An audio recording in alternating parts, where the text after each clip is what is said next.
Saudara dan saudariku yang dikasihi Tuhan, selamat malam.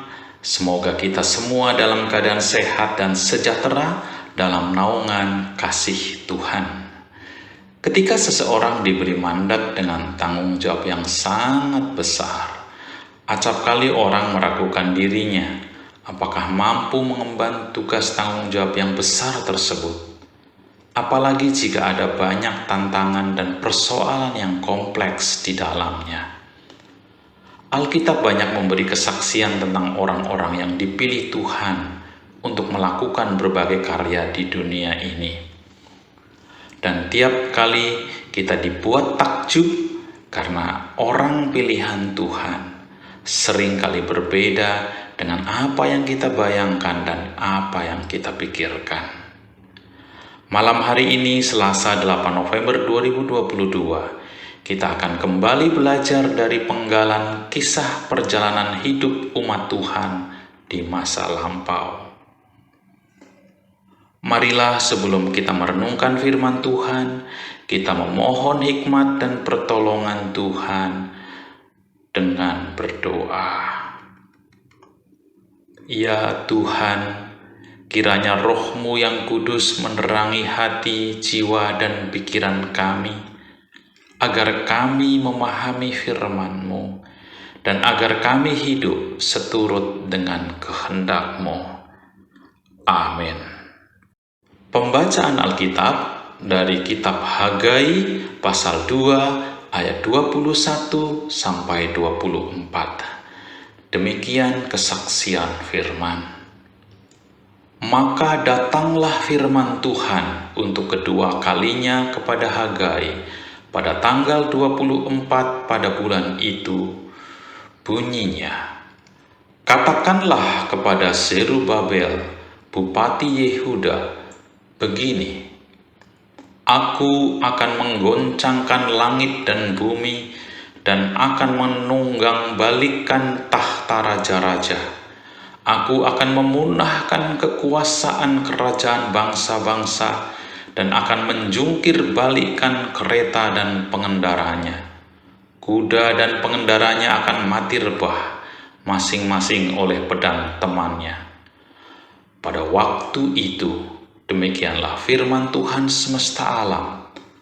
Aku akan mengambil engkau, hai Zerubabel bin Sealtiel, hambaku, demikianlah firman Tuhan, dan akan menjadikan engkau seperti cincin meterai, sebab engkaulah yang kupilih. Demikianlah firman Tuhan semesta alam. Saudara-saudariku yang dikasihi Tuhan, bangsa Yahudi saat itu berada di bawah kekuasaan Persia, di bawah pemerintahan Raja Darius. Dalam situasi di bawah penjajahan, kebanyakan orang hanya sibuk dengan urusan kepentingannya sendiri-sendiri. Bait suci telah runtuh, orang-orang hanya sibuk membangun rumahnya masing-masing. Sebagian besar umat merasa tidak punya optimisme bisa membangun kembali bait suci yang telah diruntuhkan penjajah itu. Siapa sangka Tuhan memilih Zerubabel, seorang bupati di Yehuda, untuk memimpin pembangunan kembali bait suci. Melalui Nabi Hagai, Tuhan bersabda bahwa Tuhan akan mengambil Zerubabel dan menjadikannya seperti cincin meterai pada ayat 24. Pada zaman itu, cincin meterai adalah sebuah benda berharga dan sangat berguna.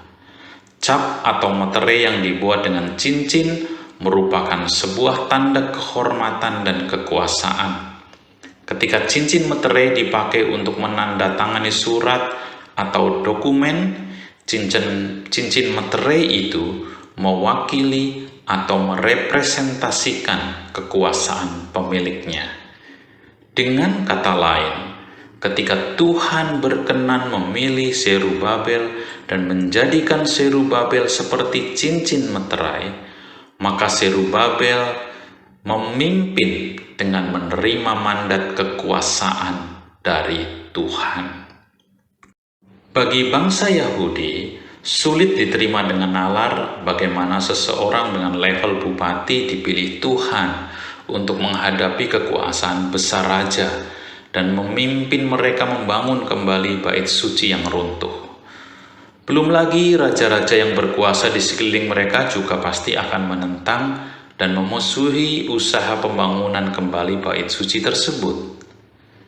Dalam pertimbangan nalar, mustahil seorang bupati bisa berhasil melaksanakannya.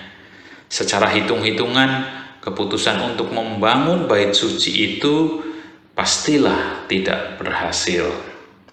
Itulah sebabnya di antara para umat, mereka saling berbicara bahwa sekarang ini belum waktunya untuk membangun kembali bait suci yang runtuh. Saudaraku, memang manusia itu cenderung menggantungkan hidupnya pada hitung-hitungan akal atau nalar. Memang benar, nalar atau akal budi juga merupakan karunia Tuhan yang menjadikan manusia bisa berpikir. Namun seringkali manusia kemudian terlalu menggantungkan daya pikirnya, seolah-olah dunia ini hanya bisa beres jika semua bisa dikalkulasi dengan pertimbangkan akal saja. Melalui Nabi Hagai, Tuhan sebenarnya hendak mengingatkan umat dan sekaligus juga menguatkan Zerubabel agar tidak sepenuhnya bergantung pada nalar mereka saja. Ada yang jauh lebih penting, yaitu bergantung pada Tuhan. Tuhanlah sesungguhnya sang pemilik kekuasaan. Kekuasaan Tuhan dapat dengan mudah dipakai untuk menggoncangkan langit dan bumi, menjungkir balikkan tahta para raja, dan memusnahkan kekuasaan kerajaan. Jikalau Tuhan berkehendak, maka tidak ada kekuasaan lain yang sepadan yang bisa menandingi kemahakuasaannya. Meskipun dengan segala kuasanya Tuhan bisa saja bertindak sendiri, namun Tuhan berkenan melibatkan manusia juga dalam karya-karyanya.